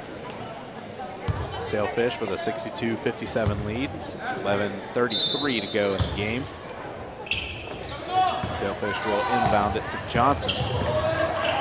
Finding Jackson. Screen from Gullett over to Johnson. Getting it down low to Gullett. Out for Kostick for 3. Yes! That's what Milos was in there for. We've seen him being able to find people cutting, and that time left all alone. he's able to knock it down from deep. Ibrahim, closely guarded by Johnson. Pushes it back over to Robinson, finding Bacon. Gullett playing hard defense on Shelton. 3 on the shot clock. Bacon forced to put up a shot, no good, but Shelton will get the rebound. There's another 3-point shot, and it is hit by Robinson. He's now 6 of 7 from deep as Marcel. He's got 28 points. And he's been a guy that you've got to find here in the last 10.5 minutes if you're the Sailfish. Zinzer trying to get into the lane, out to Kostic. Down low to Gullett. Out to Johnson. Like he faked the 3, back out to Gullett. 8 on the shot clock. Down low to Jackson, turning off the glass, no good. Bacon will bring it up for Tampa. Robinson for 3. He's feeling it. That was a long one, no good. Dodged the bullet there. You got to find him in transition. So Gullett laying it off for Zinzer. Bacon on him, driving the line, and he will be fouled. Nice job by Dakota to go baseline, draw the foul. He's definitely a guy who is not afraid to go in there with the bigger bodies, and picks up a foul on Shelton, who after having those 2 fouls about midway through that first half, has been able to stay out of big-time foul trouble. That's only his 3rd foul overall. So foul trouble for Tampa as Zinzer hits that first free throw. Got Robinson with 3, Gamble with 4, Marijan with 3. Or no, yeah, with 3. And we haven't seen him here in the second half after he picked up those 3 fouls in the first half. I would expect that we're not going to see him again unless someone fouls out of this game. Ibrahim finding Biffle. Sailfish going zone here. Robinson and Bacon. Of course, they've got Shelton down underneath the basket. From the free throw line, Biffle, no. Kostic will bring down the rebound. And it's a good job by Milo. She's just stayed close enough to give a presence to Biffle on that shot attempt. Johnson going for the layup, but swatted away. I believe that was by Shelton. That was by Robinson who came over. Inbounding it, knocked away. Shelton chasing it down. He's by himself, and he will reverse slam. Wow. Putting it down with authority.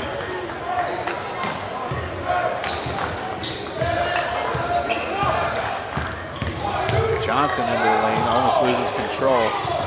Starting to look a little flustered here, the Sailfish.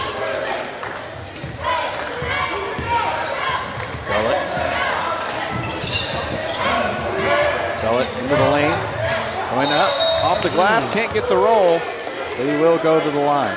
And Gullett wanted to take him on. Shelton was talking a little bit to him as he was doing so, and Gullett able to just use that stutter step and get by the big man, and did a nice job of using his body to get in the way. It didn't allow Shelton to come over and get the block from behind. And more important, that's number 4 on Duke, so looks like he's going to head to the bench, and that's a good opportunity for the Sailfish to push this lead back out to double figures again.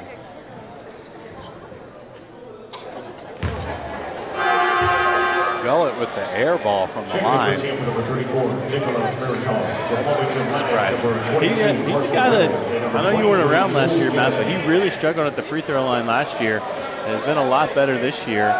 And late in the season last year, he actually attempted a couple of free throws granny style because he was struggling so bad. I know you weren't here to see it, but something we were talking about before the game. And, he was practicing some left-handed earlier, so I don't know if we're going to get a situation where he's going to be like Tristan Thompson and just decide to start shooting with the opposite hand, or if he's just going to try and stick it out. But he's really improved his free throw Maybe it has something to do with that tape on his wrist. And there he shot that one left-handed and got it to go. And you're right, it might be because of that tape.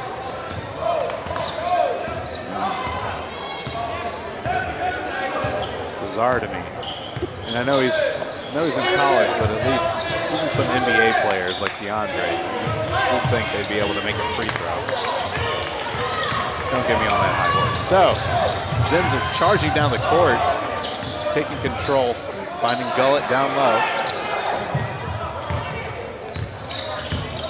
Able to turn, fakes the shot, going up and fouled. He got those much smaller biffle on him that time and able to spin around him still. Like you said, you probably wouldn't expect to see Merjan out there unless somebody got fouled out or had serious foul trouble, and what do you know? Here he is. Yeah, he's out there for Shelton with 4. Now Robinson has 3, and I mean, it's just all the way around. Fouls are really piling up for both sides. As Gullett able to knock down the free throw with the left hand. So Robinson now has 4. Check that, not 3. 4 for Robinson, 4 for Shelton, 4 for Gamble. Number 33, John Whitaker, is checked in the game for the first time. He's the 8th player to hit the floor for the Spartans. Only 7 to that point had touched the court. And of those 7, 4 had 3 fouls or more. Selfish dodged the ball there. Bacon was wide open on that jumper and couldn't get it to go. So Shelton, Gamble, and Robinson all with 4 fouls as Marshall Riddle hits the 3. And that pushes the lead back out to 10, and that's what we talked about. When Shelton hit the bench trying to push that lead to double figures, and they're able to do so.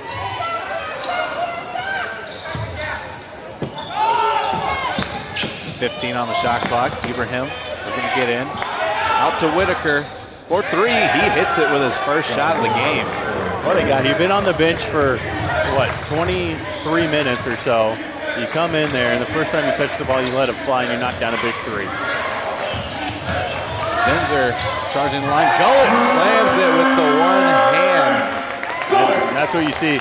Tampa out there really playing with 5 guards. Merjan might be 7-1, but he plays more like a guard than he does a big guy.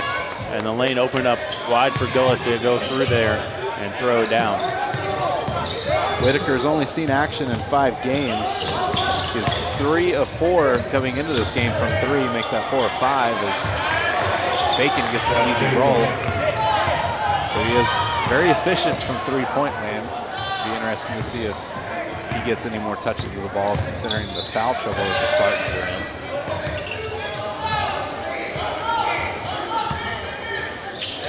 Gullett fakes the bounce pass, hits Zinser with the bounce pass, and gets the layup. A nice job by Gullett to don't try to force your way in there and just wait. He was patient with it and got Gullett to go, or got Zinser to go back door. And a nice find again from one of the big guys for the 5th.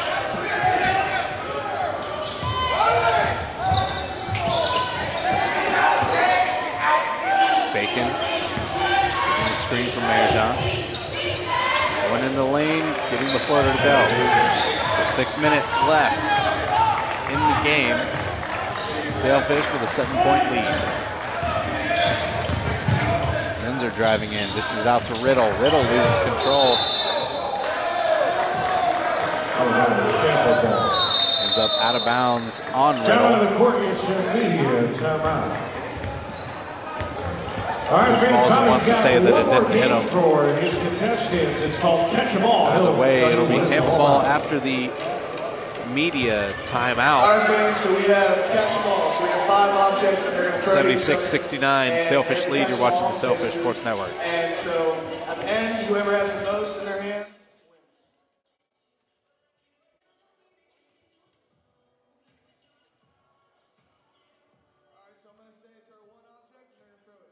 Sailfish fans, the next time you travel to town to watch the fish do battle, consider staying at the official hotel partner of Palm Beach Atlantic Athletics, the Holiday Inn Airport and Conference Center. The Holiday Inn is conveniently located less than a mile from the Rinker Athletic Campus and is easily accessible to Palm Beach International Airport and our downtown campus.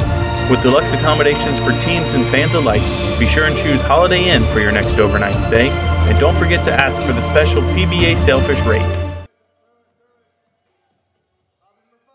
Palm Beach County is home to some of the most luxurious golf courses in the world, with many PGA professionals calling South Florida home. Check out some of the PGA Tour's brightest stars compete in the annual Honda Classic at the PGA National Resort and Spa, coming up on February 20th through the 26th. For tickets and more information, visit their website at thehondaclassic.com.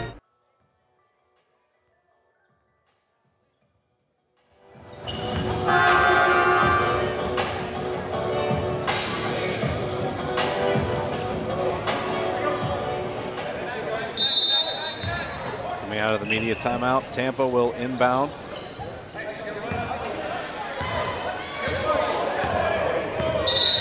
And a technical foul called on Ibrahim. I don't know what happened. Something happened with. He was jawing with the PBA bench as he was inbounding it. He said he's taunting the bench. I don't know if you saw exactly what happened or what was said. I saw him turning around as he was coming up court with the referee right there saying something. I don't know what he said, but I know he was saying something to the bench, so the technical may have been pretty justified. Yeah, looking at Ibrahim, and he keeps looking over at the PBA bench, so yeah, he's pretty who knows fired up. If something was said to him and he was responding or what, but I see Coach Balza talking to his guys on the bench, be smart, pointing to his head.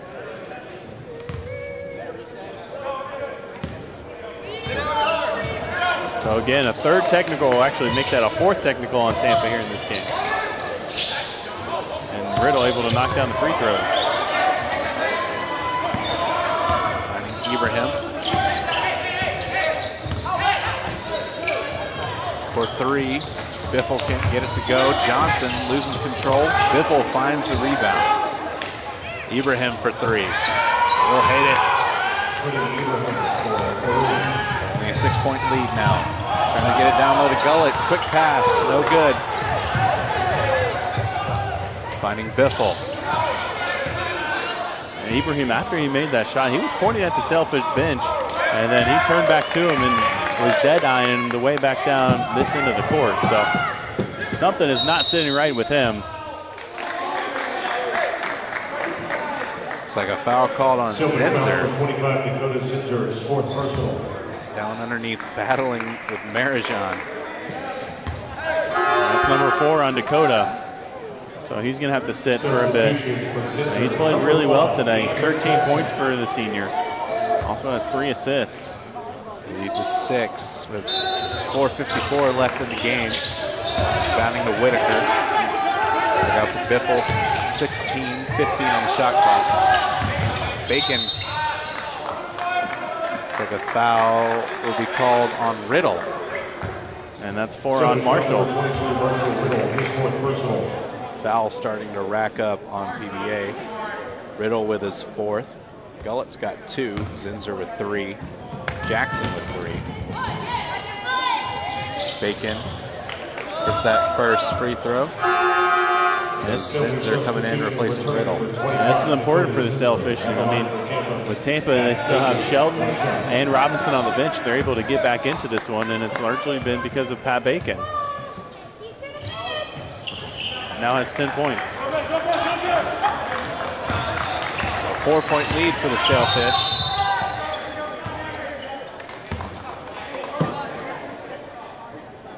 And the shot clock and game clock didn't start on the inbound, so they'll reset that, and we'll be back and ready for action. Taking time off both. So it'll be 4:43 left on the game clock, 27 on the shot clock.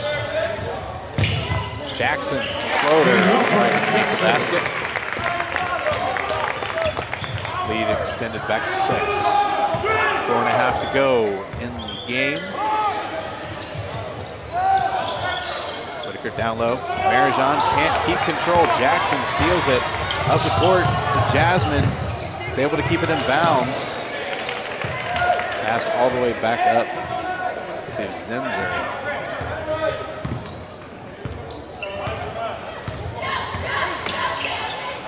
Jackson. Johnson getting trapped, stolen by Bacon. 2-on-1 situation here. Will go up, gets the basket and the foul. Chance to cut the lead to 3.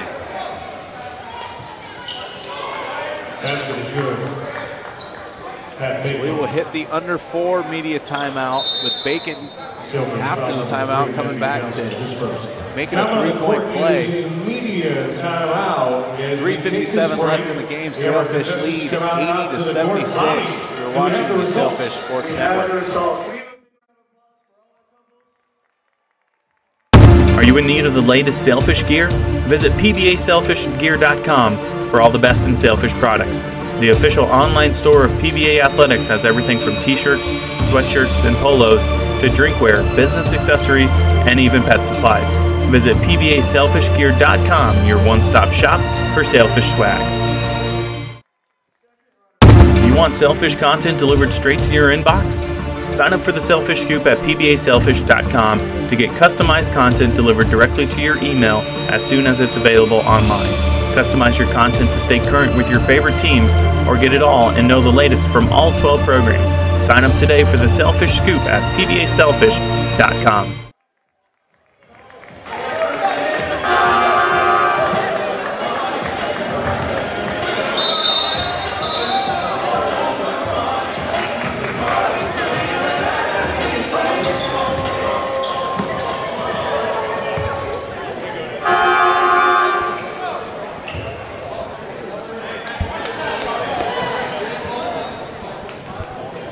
And the line for the Spartans, Cat Bacon, one shot. Just under 4 minutes to go here in the game. Palm Beach Atlantic with an 80-76 lead over the Tampa Spartans. Bacon trying to complete the three-point play, can't get it to go. And we're going to see Duke Shelton come back in. I'd expect Robinson to come back in quickly for Tampa as well. They're doing a nice job after the Fish pushed the lead out to double figures. Able to cut it back to 4 here, see if the Fish can answer. Stones. Gullett. Going to take on Marijan. Going in, trying to get it off the glass. No good. Ball's bouncing around. Bacon gets the rebound.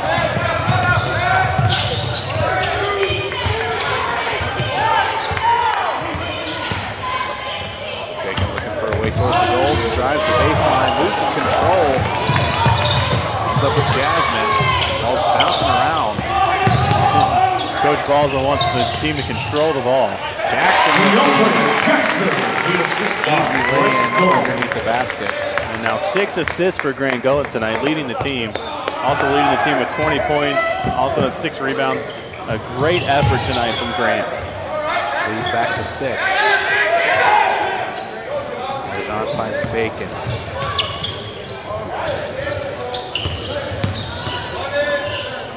Pulling up.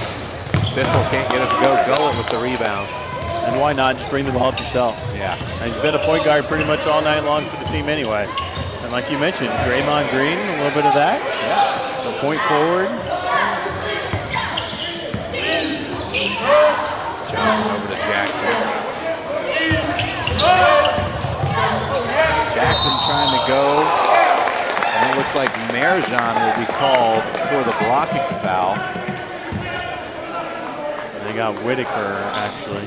So Whitaker picks up his first. He said he was late to moving up into it. So take that for what you want. He gets his first foul.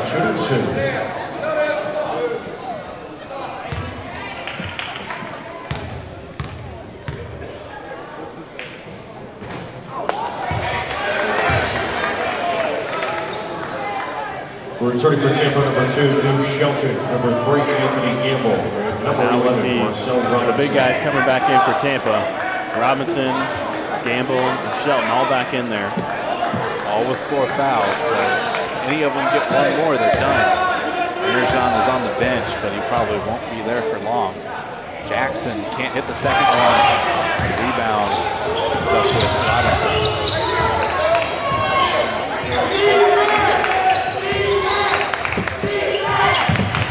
Corner. Robinson for 3.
timeout. 2:06 left to go in the game. Sailfish lead 82-79.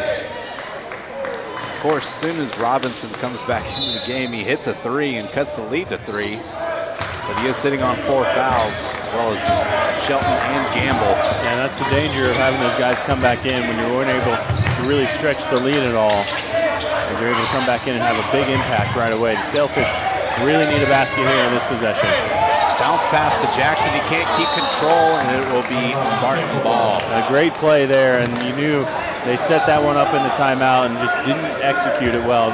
Jackson was going in all alone, just couldn't handle the pass. Bacon bringing it up the court, letting it roll, not letting the clock start. 1:45 left in the game. Bacon moving to his left.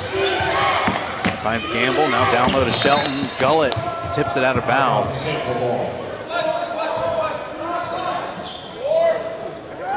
Really need to find the shooters. Gamble and Robinson, the two big ones. Biffle can also knock it down. Long pass down court, tipped away by Stones. Finding Riddle, now Jasmine, ball's bouncing around and it'll go out.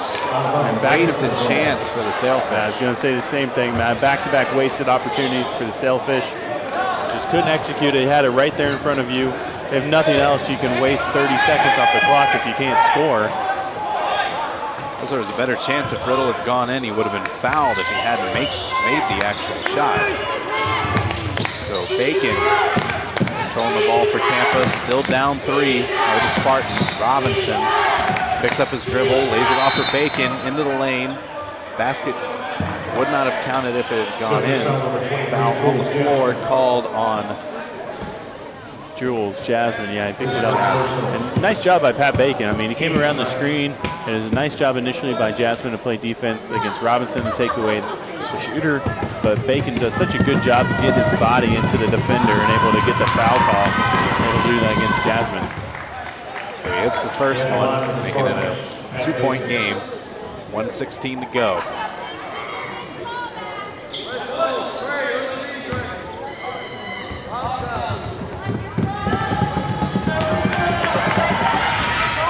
Second shot up and good.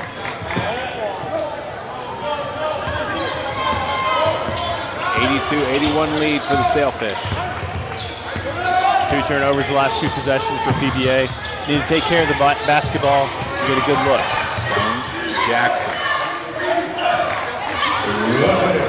Gullett with the screen. Jackson into the lane, up off the glass. Can't get that one to go, but Tampa can't control the rebound. He will stay with the Sailfish. Right now, the shot clock is not reset yet, and it never hit the rim, so it'll stay at 9 seconds. You have to figure that Grant Gullett's going to touch the ball at some point here in this possession. Bunched up underneath the basket. Stone's looking for an open man. He's going to have to throw it up. Picks out Riddle, 7 on the shot clock. Riddle into the lane. Layup off the glass, no good. Gullett looks like he may have been fouled. So the Sailfish will catch a break. That will be 2 shots. That'll be Shelton's final foul as well. So a big break there for PBA. I thought for sure once Grant came down with the ball that he wasn't going to be able to go back up with it in time. 2 seconds on the shot clock. Instead, you get the foul call. Shelton's done, so a big break for the Fish. Sailfish substitution number 3, Matthew Johnson. Also returning number 25. Tampa does not like who the foul was called on. Pat Bacon, I could see him talking to the official, said it was me that fouled him, not Duke. And instead, it is on Duke, and he'll be done in this one. Whitaker will come in to replace him. So instead of size, you're going with the shooter, which with 47 seconds left, it wouldn't be surprising if they do go for the 3, especially if Gullett can hit both of these free throws. But like you said, he has struggled in the past, which misses that one. And he's going left-handed too, so that wrist must be bothering him, or he just doesn't have any confidence in it. Still a 1-point lead for the Sailfish. Airball's the second one. And that's one of the things that can be a detriment down the stretch is free throw shooting. And the Fish need a big stop here, only a 1-point lead. 47.8 left on the clock. There's that inbound coming in. Bacon. He's going to head into the lane. He'll pull back. 17 on the shot clock. Over to Whitaker. Back to Bacon. Laying it off for Robinson for three. Off the front of the rim, no good. Whitaker gets the rebound. Trying to draw the foul, putting up a desperation three, no good, and a foul called on Robinson. And a big, big break for the Sailfish. I mean, Tampa had a couple of big opportunities there, and they rushed that second chance with Biffle taking the three, trying to get the foul call, and Zinser comes flying in for the rebound. And now Robinson done in this one with 5 fouls. Back in to replace him will be Ibrahim. His 5th personal. At the line, Dakota Zinser. Robinson ends his night with 31 points. He was 10 of 14 from the field, 7 of 10 from behind the arc. Zinser hits that first foul shot. This is definitely a guy you want at the free throw line for the Sailfish. Dakota, one of the best free throw shooters on the team. Cannot hit the second one, so it is only a 2-point lead with 15 seconds to go. Ibrahim will call a timeout as soon as he gets past half court. So Spartans have a chance to tie or take the lead here with the final shot. 14 seconds to go. The shot clock has been turned off. Yeah, that's it. Beach Atlantic leading 83-81. That's one of those things. Head coach Richard Schmidt is out of this game. Got 2 technicals. Assistant coach Justin Pekka has to draw something up, and it's the big question: do you go for the 2 or do you go for the win and go for the 3? And that's going to be a question we'll find out. And you know, if it's me, I'm going for the tie here and try to maybe draw some contact with Pat Bacon getting in the lane. You lost your 2 big guys, and maybe Pat can drive in and kick it out for Whitaker, who's knocked down a couple threes. Biffle's knocked down 1 as well. So, and Ibrahim has knocked down 1 as well. So, a lot of options, and I would expect Tampa to space the floor and try to attack off the dribble. You mentioned Bacon as a definite possibility. I think that's who you put the ball in the hands of right now with Shelton and Robinson both on the bench. I think you got to put it in the hands of Pat Bacon and let him decide what's going to happen. He's had a big second half, 14 points in this game. I think you let him make the decision what he wants to do. Does he want to drive? Does he want to pull up for 3? Does he want to kick it out to somebody? Bacon tied for the second leading scorer on the team with Shelton, who is out. And of course, Robinson, the team leader with 31, is out. And you got shooters all around him. Biffle, Gamble, Ibrahim, and Whitaker. Here comes 14, 10 left on the game clock. Driving in is Biffle off the backboard and in, so 6 seconds left. And another timeout taken by Tampa. So it is a tie game, 6 seconds left. That's one of those things. 6 seconds left, of course, in the men's game. You can't advance the ball. Of course, PBA would have to call their final timeout to be able to do so anyway, or one of their final timeouts. But 6 seconds, plenty of time. You got about 3 dribbles, especially with a guy like Michael Stone, so you can get up the court quickly.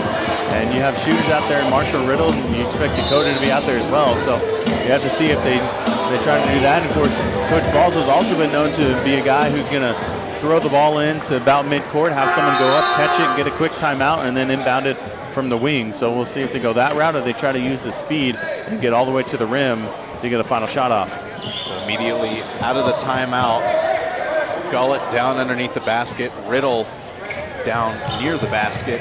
Jules Jasmine will inbound it. Zinser and Stones in the backcourt. Jasmine to Stones, gonna rush past half court. Good if it goes? No, we're heading for overtime here from the Rubin Arena. 83-83 at the end of regulation. Palm Beach Atlantic just could not worked that play the way that they wanted to at the end. Coach Ball's not happy. Yeah, probably should have gotten that shot off way sooner. Yeah, and I don't think that's what they wanted to do, but you've got to give credit to Tampa. They did a nice job denying Stones any opportunity to get momentum going forward, and nobody was able to come open, so you couldn't get the ball to anybody. And the Sailfish will have to do it here in overtime. But lucky for them, you got Robinson and Shelton out of the game. You have to like their chances here with only a 5-minute period of overtime. 2 leading scorers for the Spartans, Shelton and Robinson, are both out of the game. Bacon has done well to only actually not have any fouls. The only other player on the Spartans in foul trouble is Marijan. Haven't really seen him since he was taken out. On the Sailfish side, though, Riddle has 4 fouls, Zinzer has 4 fouls, and Jackson has 3. Everybody else is in good standing. Bowen has 2. It'll be interesting to see what the Sailfish are able to do. Of course, they're in a much better position here with nobody out of the game, but Zinzer and Riddle both have 4, and they've combined for 33 points here in this game. So, you know, it's going to be difficult because Tampa, you know, their big guys are out of the game, but that also means that they're small, which means it's difficult to guard. So we'll see how it goes here. The interesting thing really is going to be the center tap, and without the big guy, who's going to take it for Tampa? So out on the court right now for Tampa, they're missing 1 guy, but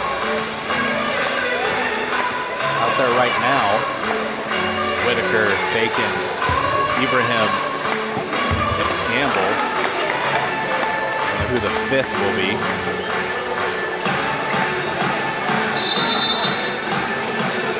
You expect Biffle to be out there. He's just taking a couple extra seconds sitting on the bench. So then the 5 out for PBA.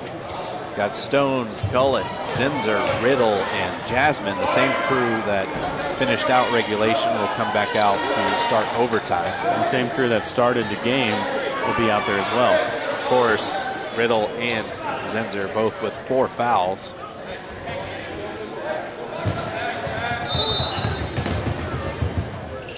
Gullett wins the tip. Getting up, beating Gamble.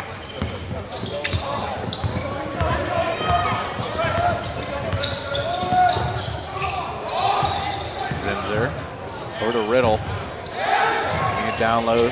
Gullett, he's going to turn.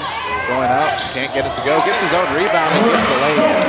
And that's what you want to do if you're PBA. Go to Grain. He's been the guy that's been hot all game long. Now with 22 points, he's been very efficient with the ball.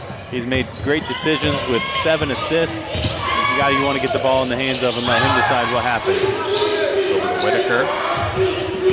Biffle.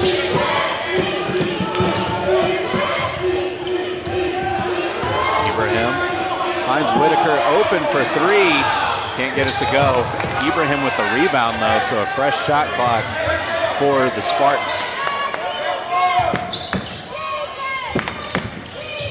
Ibrahim to Whitaker. Bacon. Bacon heading towards the basket. Can't get the floater to go. Rebounding, going up is Whitaker. And just a poor job of boxing out there. 2 offensive rebounds for Tampa on that possession, and a missed switch of a screen that left Whitaker wide open for a 3 to start it. Not good execution here for the Sailfish in overtime on defense. Gullett into the lane, going up and getting the lay-in. Gullett has been a force down in the paint tonight. Yeah, he's got to be the guy that touches the ball every single possession. If you're the Sailfish, he's got to be the one that dictates the offensive flow. Whitaker, Bacon, 15 on the shot clock. Biffle. Spartans down 2. Going in, can't get it to go. Jasmine with the rebound.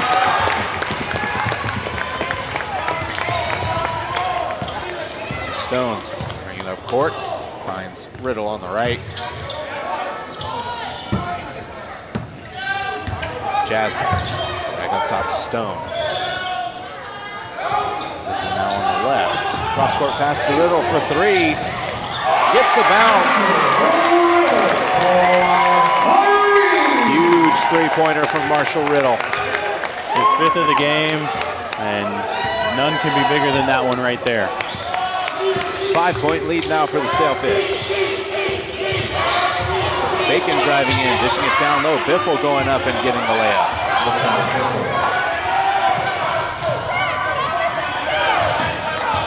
Stones being guarded by Biffle. 2 minutes to go. Tampa down 3. Playing hard defense on the Sailfish. Riddle finds Jasmine on the left. Gullett and Gamble battling down low for position. Bounce pass to Stones, he can't keep control, dishes it out to Zinzer. 4-3. That's a huge shot for the senior Dakota Zinzer, his 2nd 3 of the game. Give the Sailfish a 6-point lead down the stretch. Bacon into the lane, blocked by Gullett. Another block. Well, it would have been, but a whistle.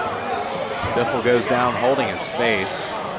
Gullett called for the foul. That one looked like Gullett was all ball, so maybe a jump ball more than a foul, but a break here for Tampa. So it looks like Biffle will head to the line.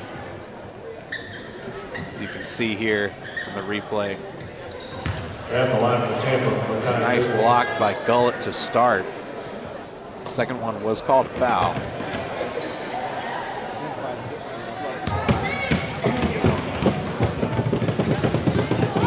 So Biffle shooting his first one off the front iron, no good. Lead remains 6 for Tampa.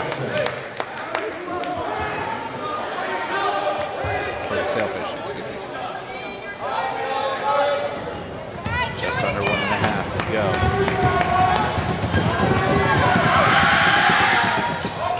Second shot up and good, so a 5-point lead now for the Sailfish.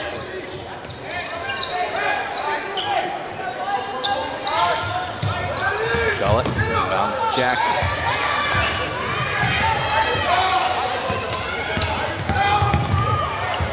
Bacon on Jackson, getting it to Stones.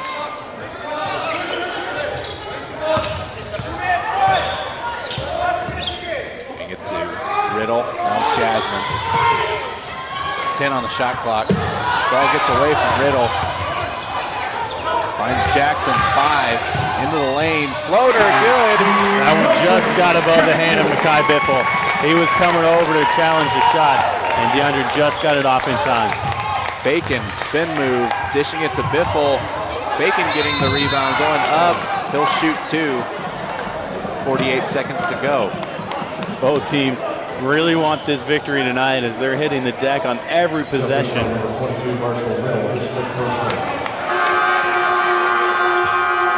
So that's going to be Riddle's 5th foul. He had a great night tonight, 22 points, hit 5 threes.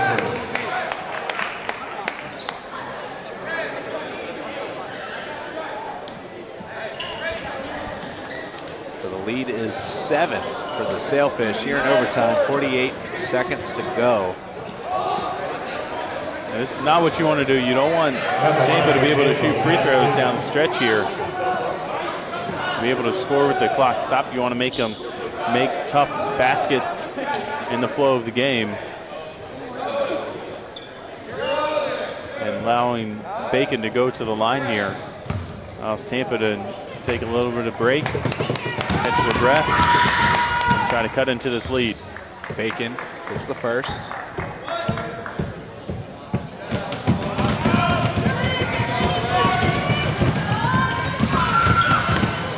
Bacon gets the second. Now Tyler Wilson, freshman guard, into the game for the first time for Tampa. Bacon coming out for a quick rest.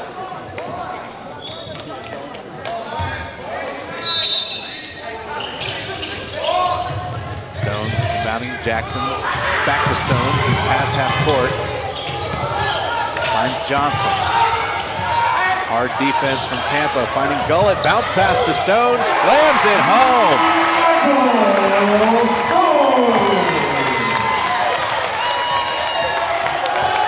seconds to go. Biffle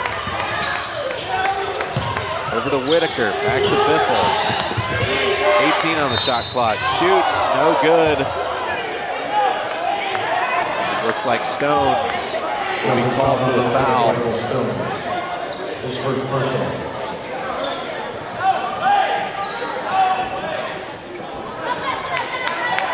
That looked like a good challenge by Michael. He's right there in the face of Biffle.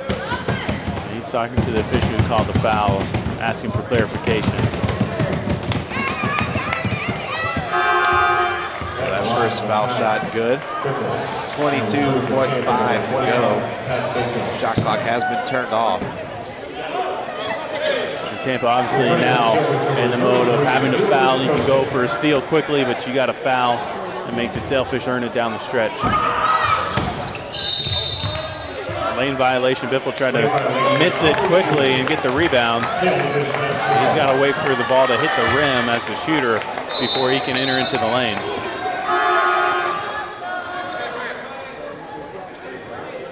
Selfish substitution number 23, Jules Jasmine. So Jasmine in, as well as Kostic.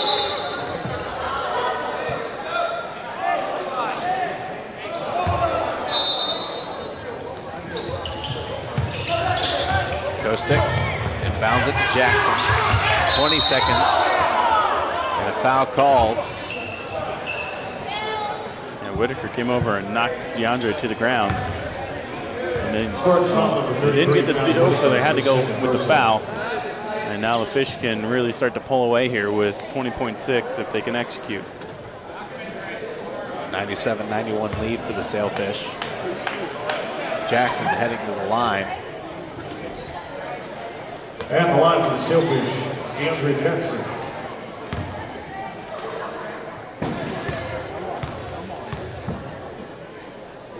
It's the first. We're returning from Long Beach Atlantic, number 11, Michael Stones, and number 24, Grant Gullett. Gullett back in, replacing Zenzer.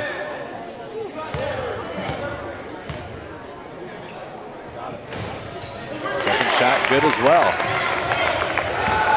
So lead becomes 8 for the Sailfish. Bacon bringing it up court for Tampa. Into the lane quickly. Floater good. Timeout, Tampa. Spartans call timeout. Now down 6. And you're okay with that. Allow them to have a quick 2. And now it's still on a 2-possession game here for the Sailfish. 2-possession game.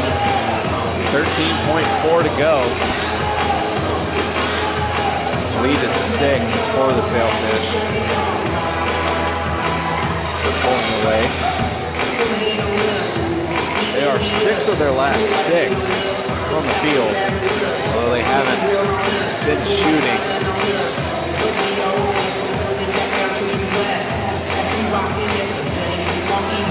Really been shooting from the field for a few minutes here, as most of these shots have been fouled. A lot of times happens down the stretch and in overtime. You get teams trying to play over-aggressive on the defensive end and also trying to foul to get back in the game, as Tampa will be doing that right now.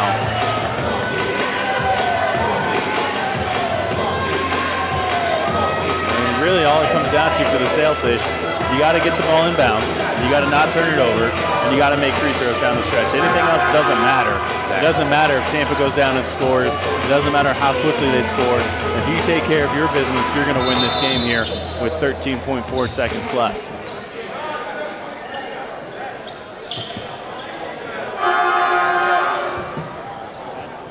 So on the floor for the Sailfish, Kostic, Jasmine, Zinzer, Jackson, and Johnson.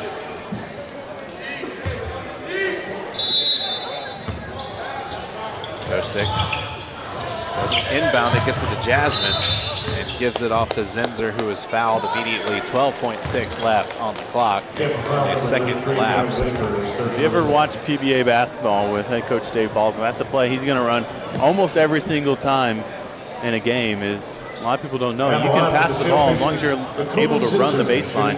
You can pass the ball on the baseline to anyone else on the team as long as the ball doesn't hit the ground. If it hits the ground, it's out of bounds. But if you pass it in the air, then you can do that, and that allows the team to trade positions, try to get someone open. That first free throw is good. PBA hitting 100, 7-point lead. Second shot up and good as well. Check in for the Celtics, number 11, Michael Stones. So Stones into the game, replacing Zinser. 12.6 to go. Selfish lead by 8. Stolen by Jackson, and I think that will do it. And Gamble goes ahead and fouls Jackson. Spartan foul number 3, Anthony Gamble. This is the fifth personal. So Gamble fouls out here with just a few seconds left in the game. Jackson heading to the line, down 8, or up 8, I should say. 101-93. Jackson gets the bounce, makes it 102.